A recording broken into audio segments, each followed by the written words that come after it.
Now we're just strangers again. Ain't even my friend. Not how I want it to end. Can we just pretend? The city of Ocearis shimmered like a jewel in the deep, its crystal spires refracting light from the bioluminescent flora that surrounded it. Schools of rainbow-colored fish swam lazily through the streets, unbothered by the hurried footsteps of the city's inhabitants. Ocearis was alive, thriving, yet underneath its beauty was a tension that rippled like a dark current in still waters. Kamari sat on the balcony of their shared home, the once grand view of Ocearis now a suffocating reminder of the bond they had shared and lost. They traced the delicate charm on their wrist, the binding pearl, its once vibrant glow now reduced to a faint flicker. It mirrored their fractured connection with Malik. Malik, who had once been everything to Kamari, now felt like a stranger. Inside, Malik was seated at the wooden table in the living quarters, the glow of the coral lanterns illuminating the sharp lines of his face. His dark, stormy eyes were fixed on the binding pearl in his hand, a matching charm to Kamari's. Unlike Kamari, he wasn't touching it out of sentimentality. He was examining it, almost as if the love it represented was a puzzle to be solved, rather than a memory to be cherished. "You're late," Kamari said, their voice cold and detached. "I was meeting with the council," Malik replied, not looking up. Kamari scoffed. "The council won't save us. They're too busy saving their own skins." Malik finally met Kamari's gaze, his jaw tightening. "And what do you suggest, Kamari? That we sit back and watch the city crumble? That we—" "No," Kamari interrupted sharply. "I suggest you stop pretending that fixing Ocearis will fix us." The words hung in the air like a poison cloud, both of them too stubborn to speak first. The binding pearl pulsed faintly on Kamari's wrist, a reminder of the magical bond that connected their souls. Once it had been a source of strength, a physical manifestation of their love and commitment.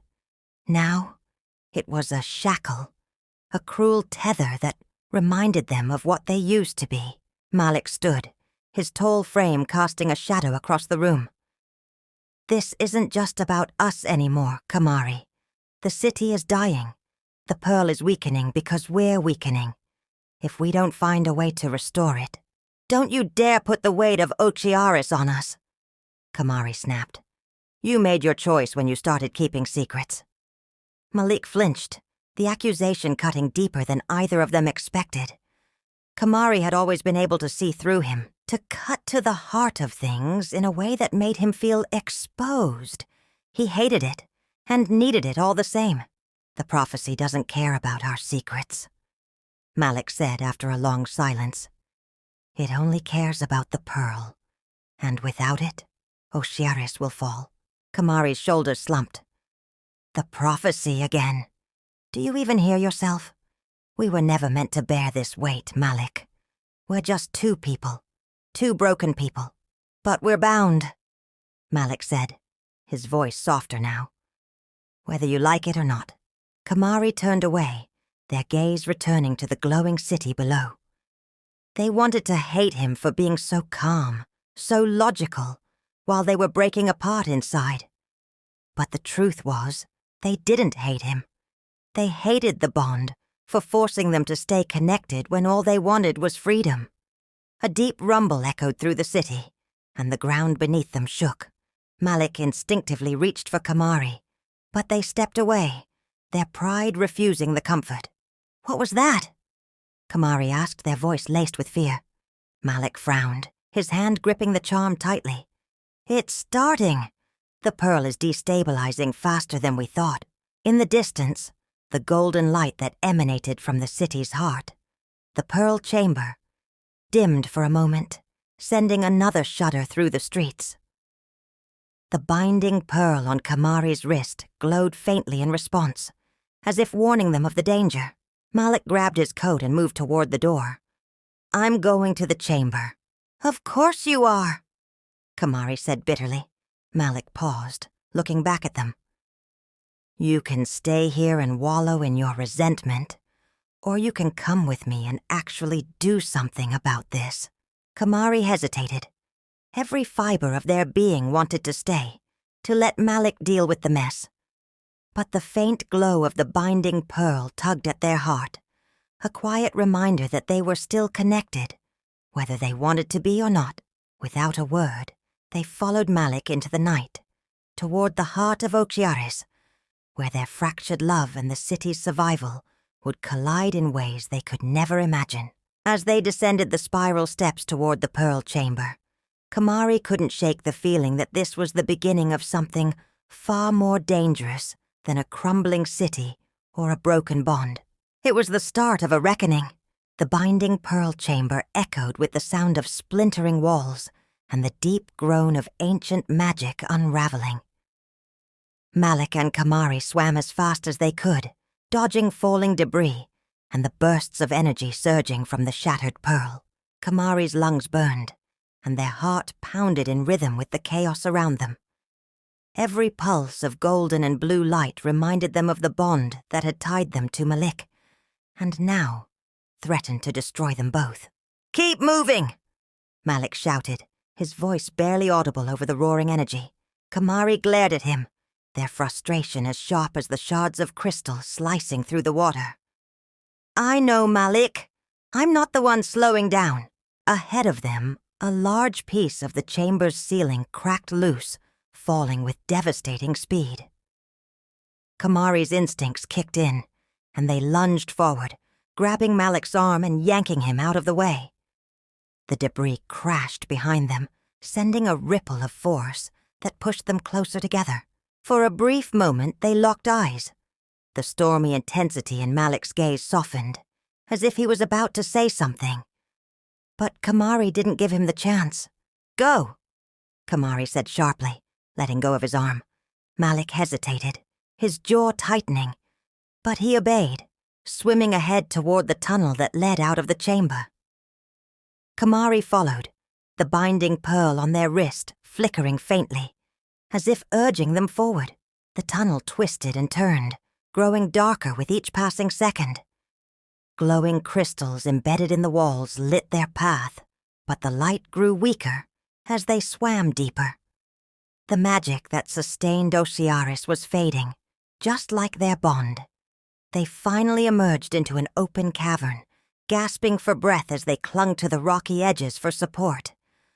The distant hum of the pearl's energy was quieter here, but the tension between them was deafening. "You almost got us killed back there," Kamari snapped, their voice raw with emotion. "I almost got us killed?" Malik shot back, his stormy eyes narrowing. "You were the one who stopped in the middle of—" "I stopped to save you, you ungrateful." Kamari bit their tongue, shaking their head as they turned away. "Forget it. This isn't worth it." Malik rubbed a hand over his face, his frustration melting into something softer. "Kamari, I didn't mean— Don't," Kamari said, their voice trembling. "Don't act like you care now. It's too late for that." Malik stepped closer, his hand hovering just above their shoulder. "It's not too late. The pearl, the city, maybe even us. We can fix this. We just have to fix this." Kamari spun to face him, their long curly hair swirling in the water around them. "You think a broken city or a shattered pearl is the real problem? It's us, Malik. We're the ones who are broken, and I don't think we can fix that." The words hit Malik like a punch to the gut, and for a moment he couldn't speak. The weight of their bond, the pain, the love, the loss, was too much to bear. Before either of them could say more, a tremor shook the cavern, and a deep rumble echoed through the water. The light from the crystals flickered, then dimmed further. "We need to keep moving," Malik said, his voice tight. Kamari didn't argue this time. They swam in silence, the distance between them growing even as they moved side by side. The path led them to the outskirts of Ocearis, where the glow of the city was faint and distant. Here the water was darker, colder and heavy with an eerie stillness. Kamari stopped, their gaze fixed on the horizon where the binding pearl's energy had once pulsed brightly. Now, it was barely visible, a faint shimmer against the oppressive darkness. "This isn't going to work," they said, more to themselves than to Malik. Malik swam closer, his voice low but firm. "It has to. The prophecy. Stop hiding behind the prophecy." Kamari snapped, their voice echoing through the water. "You're so obsessed with saving the city that you can't see what's right in front of you. We're not the answer, Malik. We never were. And what if we are?" Malik's voice was quiet, but there was an edge of desperation in it. "What if this bond, this mess, is exactly what Ocearis needs to survive?" Kamari looked at him, their dark eyes full of anger, and something else, something they couldn't name. "Then maybe Ocearis doesn't deserve to be saved." The silence that followed was colder than the water around them. Malik opened his mouth to respond, but a sudden movement in the shadows stopped him. "Did you see that?" he asked, his voice barely above a whisper. Kamari's eyes narrowed as they scanned the darkness. "See what?" Before Malik could answer, a low growl echoed through the water, sending a shiver down their spines. From the shadows, a massive figure emerged, a creature unlike anything they'd ever seen, its body glowing faintly with the same blue and gold light as the binding pearl. The creature's eyes locked onto them, and in that moment Kamari knew two things.